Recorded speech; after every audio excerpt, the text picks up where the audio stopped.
What's up, guys? Guru Gang, peeps, Padawans. Welcome to another edition of Way Back Wisdom Wednesday.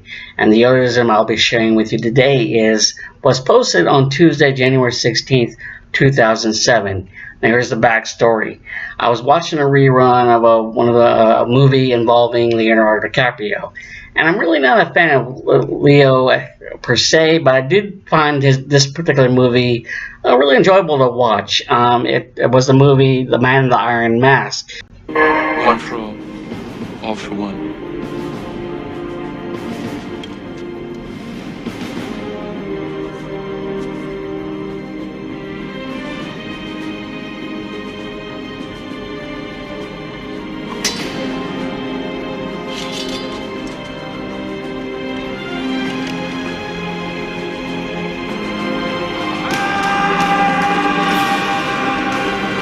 And the premise is it's a much older version of the Three Musketeers with Jeremy Irons, Gerard Depardieu, what was his name, Gabriel Byrne, and John Malkovich as the older versions of the Three Musketeers. I'm not going to name their names because I'll probably butcher it or forget about who they are. I know one of them is D'Artagnan, the Gabriel version, older version of that Gabriel Byrne is, actor Gabriel Byrne is portraying.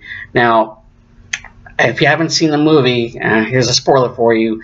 Leonardo DiCaprio plays a twin, and the bad twin ends up dying. So spoilers right there. Anyways, but for me personally, I enjoyed the Disney version, 1993 version of the Three Musketeers with Kiefer Sutherland, Charlie Sheen, Chris O'Donnell, and Oliver Platt.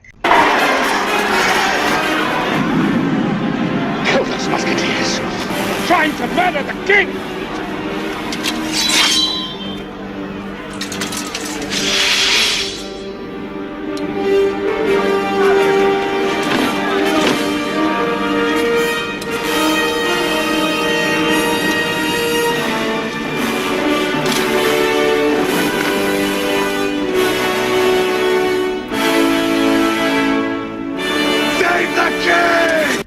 That was the movie I enjoyed as a kid growing up, 1993 version. Anyways, when this particular Yodaism is entitled Behind the Mask. So let's get started, shall we? Francois de la Rochefoucauld once said, "There is no disguise which can hide love for long where it exists or stimulates it where it does not." If you think about it, men and women aren't all that different, as there are certain things we all share, such as our insecurities, that tend to be hidden, especially when it pertains to matters of the heart. In some aspect, each of us wear a type of mask to hide behind in order to not reveal how truly scared we are when it comes to relationships. It's a mask in which people honestly believing the face they see is a true perception of who that person really is. But unfortunately, it's oftentimes a deluded perception to fool others. Let me ask you this question. What type of mask are you wearing? How long have you been wearing it? Alright, on to the next paragraph. Without a doubt, anger can be considered a mask to hide behind when past heartbreak keeps you from potentially establishing a relationship with someone who is truly special. For a person can be at first considered uncomfortable wearing the mask of anger, so to speak, because of how much unbridled emotion can take control over you. However, over time, that feeling of anger can initially be embraced to the point where it completely changes their whole identity, leaving you totally unrecognizable. When I say unrecognizable, I'm speaking in the metaphorical sense, and it's a sad situation indeed when a person isn't capable of removing or refuses to remove the mask of anger because of what he or she has personally experienced in a past relationship. Continuing on.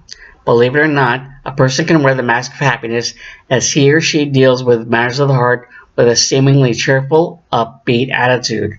As strange as it may sound, we all know, are friends with, or are that someone who either smiles, laughs, and or uses one's own sense of humor to keep things lighthearted in order to not let those closest to you be concerned with what you're going through.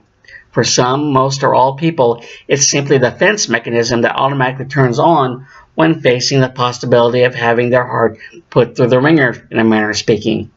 In a sense, being able to smile, laugh, or make fun of a depressing situation gives the person a chance to keep one's sanity intact, which may work depending on the type of person you are. Essentially, one can definitely hide behind a false sense of confidence, as a person can psych himself or herself up into doing or saying something for the express purpose of taking a risk with their heart, but walks away at the last minute.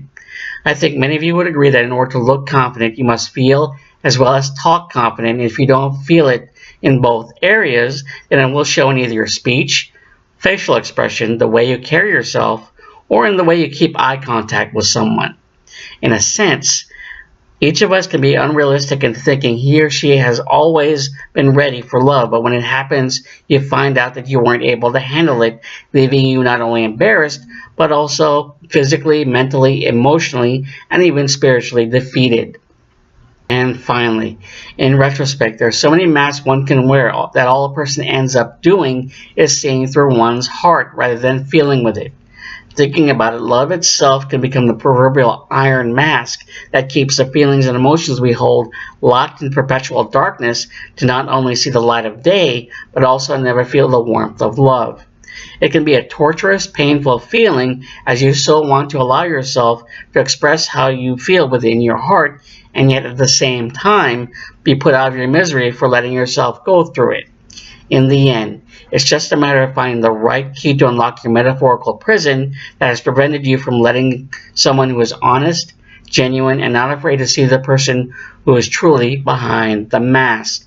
And there you have it, my friends, the Yodaism entitled Behind the Mask. And as always, thoughts, musings, hate it, like it, go to the comment section below this video and give your personal application, if any, on if you ever at some point in the past or in a current relationship you're in or want to be in, locked away your thoughts, feelings, emotions behind a mask of perpetual darkness, and has come to a point where you want to unmask and unlock that mask and remove it because you want to feel that love, you want to feel that warmth of love, and not hide behind that cold mask of perpetual darkness. And with that said, to those who have come back to watch this video, to my subscribers, I tip my hat to you. For those who are watching this for their first time,